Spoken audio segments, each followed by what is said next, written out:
जब हम ट्यूशन में पढ़ते थे तो हमारे सर एक कहानी कहा करते थे कि एक व्यक्ति था जिसे कितना ही खुश रखने की कोशिश करो वो कोई ना कोई कमी निकाल ही लेता था। एक दिन उससे कहा गया कि हम कोई ऐसा काम करेंगे जो सिर्फ आपकी निगरानी में होगा, आपके कहे अनुसार होगा, फिर देखते हैं कि क्या होता है। फिर तय हुआ कि भोजन बनाते हैं। उस दिन उनके हिसाब से सब कुछ हुआ जैसा उन्होंने कहा वही हुआ। लोगों के मन में यही था कि चलो ये व्यक्ति इस बार कोई कमी न निकालेगा। भोजन बनकर तैयार हो गया। उन्हें एक कटोरी में टेस्ट करने के लिए दिया गया। सब लोग उनकी तरफ उत्सुकता भरी निगाहों से देख रहे थे कि वो क्या कहेंगे। थोड़ी देर चुप रहने के बाद उन्होंने कहा, इतना भी अच्छा नहीं बनना चाहिए था। नमस्कार दोस्तों, मेरा नाम है मीरा श्रीवास्तव और आप देख रहे हैं मीनिंगफुल जिंदगी।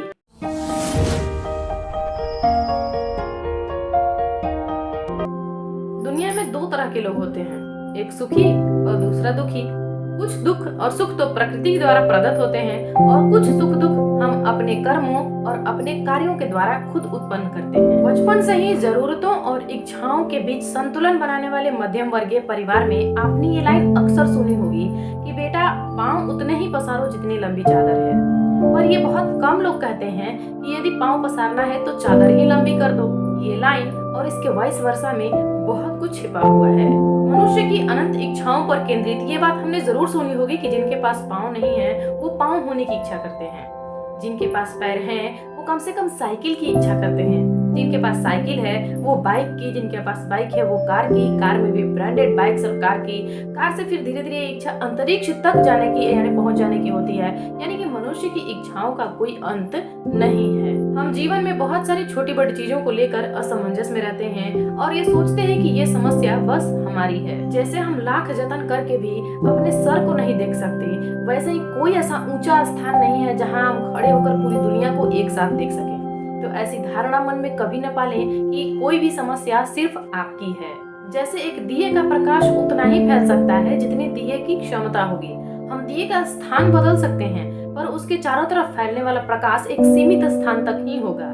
व्यक्तिगत रूप से हम स्वयं को एक केंद्र बिंदु मान लें जिसके चारों तरफ दुनिया गतिशील है। उस पर हम विश्लेषण कर सकते हैं, उस गतिशीलता के साथ स्वयं को जोड़ सकते हैं, क्योंकि दुनिया को बदलने से ज्यादा खुद को बदलना आसान होगा। कहा भी जाता है कि पूरी दुनिया में कारपेट बिछाने से अच्छा है स्वयं के ही पैरों में चप्पल पहन लो। हम सभी के पास दुनिया को देखने का अपना अपना नजरिया है और यह काफी हद तक व्यक्तिगत सोच और समझ पर निर्भर करता है। क्योंकि हम परिवार और समाज से भी जुड़े हैं तो हमारे विचार इनसे प्रभावित हुए बिना तो नहीं है। हमारे स्वयं के विचार हमारे जीवन जीने के तरीकों का निर्धारण करते हैं। और ईश्वर की हर संरचना जटिल है और उसमें सबसे जटिल है मनुष्य प्रजाति। अक्सर ऐसा होता है कि बहुत लोग ऐसे होते हैं जो सोचते हैं कि हम जैसा सोचें वैसे ही पूरी दुनिया सोचे, वैसे ही पूरी दुनिया करे, और वास्तव में ऐसा संभव कहाँ है। फिर हर परिस्थिति में अपना मंतव्य देना, अपने हिसाब से करने की कोशिश करना और दूसरों से अनबन हो जाना कि उनके कभी विचार नहीं मिलते, तो ऐसे व्यक्ति का पूरा जीवन ओवर थिंकिंग में बीत जाता है।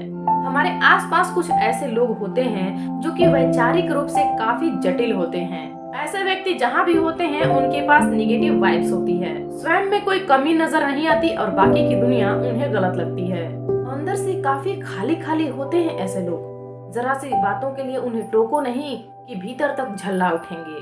फिर सामने वाले को लगता है कि इन्हें तो समझाना ही बेकार है। सही बात है, कुछ लोग नहीं समझते, उन्हें वक्त पर छोड़ देना चाहिए। वक्त सब कुछ समझा देता है। जो दूसरों की गलतियों से नहीं सीखता है समझता, वो जीवन में ठोकर खाकर ही सीखता तो जरूर है। आप ऐसे लोगों को जल्दी कुछ नया सिखा नहीं सकते क्योंकि उन्हें परिवर्तन से डर लगता है। वो खुद को एक कंफर्ट जोन में रखते हैं और उससे बाहर नहीं आना चाहते।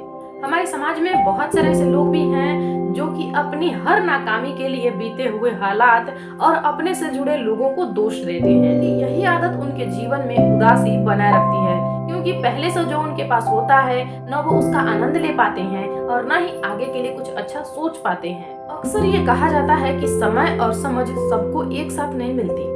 अक्सर जब समय रहता है तो समझ नहीं आती और जब समझ आती है तो समय बीत जाता है। पर हमें समय पर सीखने से रोका किसने है? हमारे ईगो को साइड पर रखकर यदि हम सोचें तो जिंदगी कई बार हमें मौके देती है कि हमें समय पर समझ आ जाए। लोगों के व्यक्तित्व के दूसरे पहलू की बात करें तो आजकल शिकायतें करना तो आम बात है, पर किसी की तारीफें करना सबके बस की बात नहीं। स्वयं में यदि बदलाव लाना है तो जो हो रहा है उसे स्वीकारना और उसके अच्छे पहलू को देखना भी जरूरी है। जब हम किसी की तारीफ करते हैं तो हम उसे स्वीकारते हैं, उसकी प्रतिभा को मान देते हैं, ये मानते हैं कि हाँ वो हमसे बेहतर है। फिर कुछ लोग ऐसे होते हैं जिनके बीच जाकर हम असहज महसूस करते हैं और कुछ लोग ऐसे होते हैं जो हर परिस्थिति में सहज महसूस कराते हैं।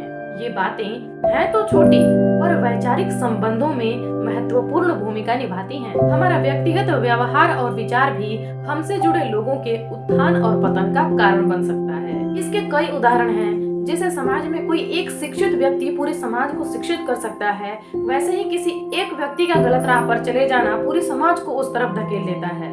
दूसरी तरफ हम बात करें तो सुख और दुख सिक्के के दो पहलू हैं, जिनसे हमारा सामना तो होना ही है, तो कम से कम हम वो करें जो हमारे वश में है। स्वयं के मानसिक स्वास्थ्य का ध्यान रखें और याद रखें कि दुनिया में सब कुछ हमारे हिसाब से नहीं हो सकता। हमें सही तालमेल और संतुलन बना के चलना है। कौन, क्या, क्यों, कब और कैसे कर रहा है, इस बात से जितना ज्यादा दूर रहेंगे उतना ही खुश रहेंगे। खैर ये कहना तो आसान है, पर करना तब आसान बन जाता है जब एक दो बार सबक मिल जाते हैं। स्वयं को लचीला बना कर रखें ताकि बदलती परिस्थितियां आपको परेशान न करें। सिद्धांत पर चलना अच्छी बात है, पर परिस्थितियों के अनुसार बदलना भी समय की मांग है। अगर हमें कोई सुझाव दे रहा है तो उसके सुझाव पर हमें अमल करना चाहिए। कहने का मतलब है कि हम स्वयं के विकास और उन्नति पर जितना ज्यादा ध्यान देंगे हमारे लिए सही है। आप जहाँ हैं, जितने में हैं, वहीं से शुरुआत कर सकते हैं। सफलता बहुत कुछ बदल कर रख देता है।